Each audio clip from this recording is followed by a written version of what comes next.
love the channel and find it useful in becoming a happy retiree. Subscribe today. Harvard Business Review shows that corporate lobbying efforts can have a major impact. This is a Harvard Business Review study.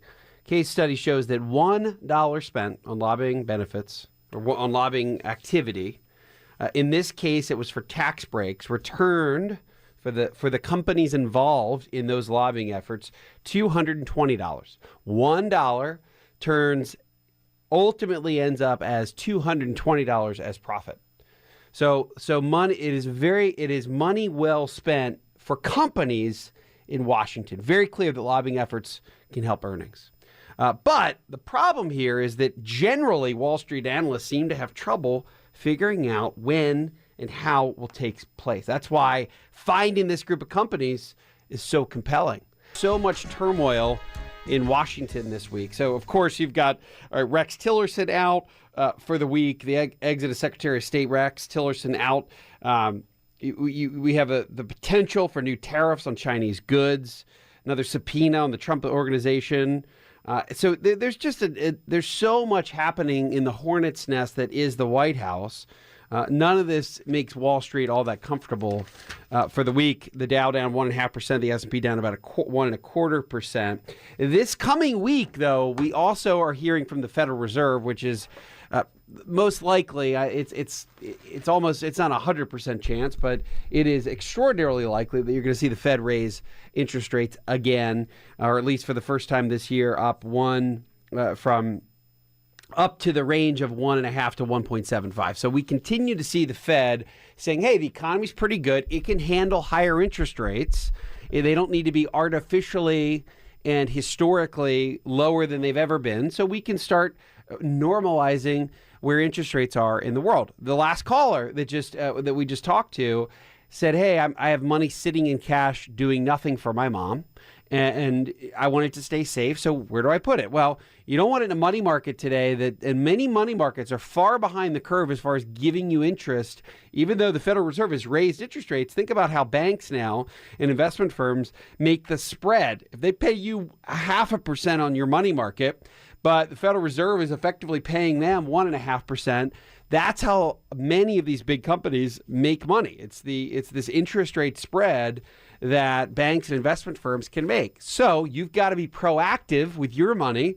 And if you want to keep money still safe, that's fine. If you don't want to invest it in the equity markets or the stock market, just remember that treasuries are now yielding over 2%. And when I say treasuries, I'm not talking about 10-year bonds. I'm not talking about 30-year bonds. So you don't have to lock yourself up here for a half a generation. I'm talking about 1-year bonds or 2-year bonds in the 2 and close to 2.25% range for very, very short term. So your commitment is light today in the world that we live in to make at least 2.25%. Nobody's jumping up and down. Nobody's jumping up and down like you got a hole in one. But at least you're getting some productivity now out of your money.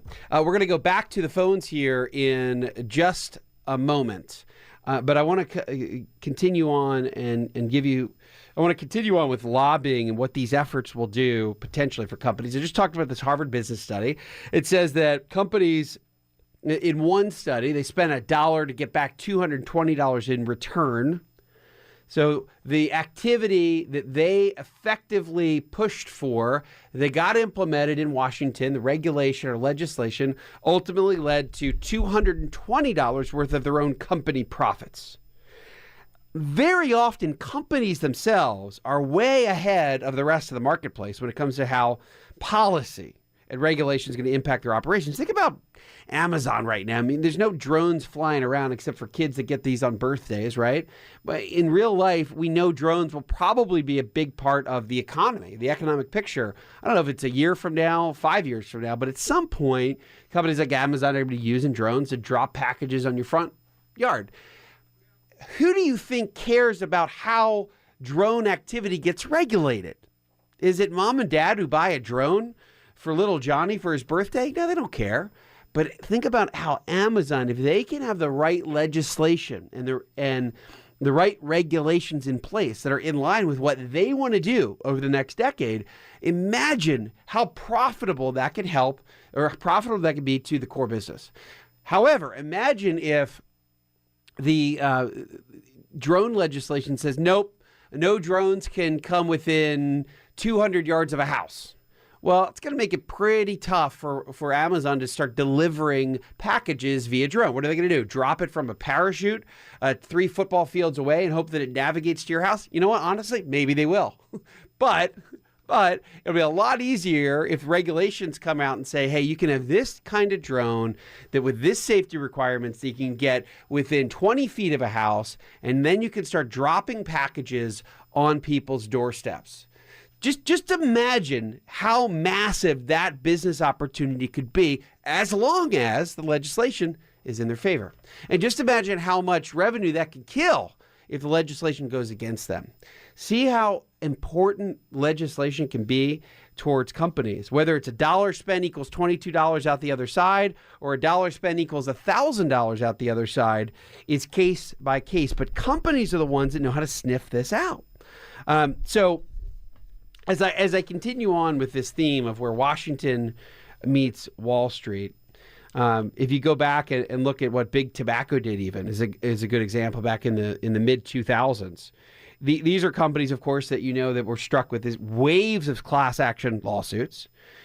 These tobacco companies actually pushed for they pushed for more regulation and more reform, recognizing that the dollar impact that they could get out of that, so the dollar impact to their advertising and operations, would be less than the lawsuit protection afforded by new regulation. So limiting this advertising visibility that was part of their lobby that they agreed to, plus new taxation schemes for the industry, became barriers to entry for new potential competitors for them. So you can look at it both ways. You could say, look, I want this legislation to go so that it helps this new line of business, or legislation that could say, hey, you know what? We're going to have to we're going to have to concede over here. But if this new regulation can block other competitors for coming in, then all the better for our business over time. And that's exactly what you can see it in the results. If you really look at the stocks that have done this well and have done this right, and this is a basket of companies I've followed for many years. So this has been a strategy that has been easy to track since 2009, so April of 2009. So it's kind of as the market started to recover, this went live. And it's outperformed the S&P 500 by almost let's call it 3.5% per annum per year. So 3 to 4% per year on average since it started. So since inception, over 20% versus the S&P 500 under 17%. And on a year-to-year-to-year basis, so trying to match what the general market has done versus what this policy opportunity basket has done, eclipsed the S&P 500 in 8 out of the last 9 years. So there is, now they've even back tested this, and the research folks that I work with on this, that have developed a way to find ROI for lobbying intensity effectively, have had these baskets all the way back to 2002. And the results all the way back from 2002, even though this wasn't live, are still continue to outpace the general marketplace. So what does this mean, and why do I bring it up? I bring it up in a week where there's just, again, a hornet's nest just of activity, most of it perceived as negative, at least by the media, and most Americans. You don't want to see your White House in a constant state of flux. So nobody's excited about Rex Tillerson, which I think it's funny where you get a guy like Gary Cohn who's out. And who knows what Gary Cohn's worth? Probably $100 million.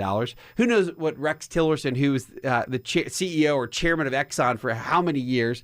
It's funny to me because this is a guy who is not used to taking direction. Again, probably worth $100 million, $50 million. At some point, he's probably looking at day 400 saying, look, I don't need to take this anymore. I don't want this, static between me and the president. It's just not worth it. I can go be on a beach somewhere for all I care. And that's what's happened. So I think we're going to get a year over the next 12 months. I have a feeling things are going to start to calm down as far as turnover. But it also means that regardless of what's happening in Washington, and regardless of which party even controls the White House and what party controls Congress, the factors that determine a company's inclusion in this particular basket remain unaffected because lobbyists haven't gone anywhere. They're not going anywhere. It's too big of an economy. It's too big of this working farm that is the massive state of Washington, D.C. and Washington politics, and it's not going anywhere. It's not going away. So I want you to keep an eye on this. This is something that I have spent a whole lot of time with from an investment perspective. Again, the way I do this is I have 50 stocks in the S&P 500. I rebalance it once every quarter, so 4 times a year. Pretty simple to make sure that the 50 stocks that are in that basket are all companies that are at that particular time, and it may be a 1-year period that they last, maybe a 3 or 4 year period that they last. But if a company is on a long-term campaign saying, hey, we believe that if we get legislation right, and legislation is in coordination or in the Washington jet stream, that it's going to be a big deal for our business, it's going to be a big deal for our company, and ultimately that means good things typically for how our stock reacts. So again, lobbying intensity, lobbying basket, policy opportunity portfolio, still working despite, and this is with over a year of Trump being in office, saying he's going to get rid of lobbying. Lobbying isn't going anywhere at all. Hi, I'm Wes Moss, and thanks for taking a minute to hear about what's so different about my new book, You Can Retire Sooner Than You Think. So unlike other retirement books, this book will give you a step-by-step guide, whether you're in your 20s or 30s or 40s or 50s, to learn from what these successful and happy retirees did to get there. I hope you enjoy the book, but more importantly, I know that it'll help you retire sooner than you think.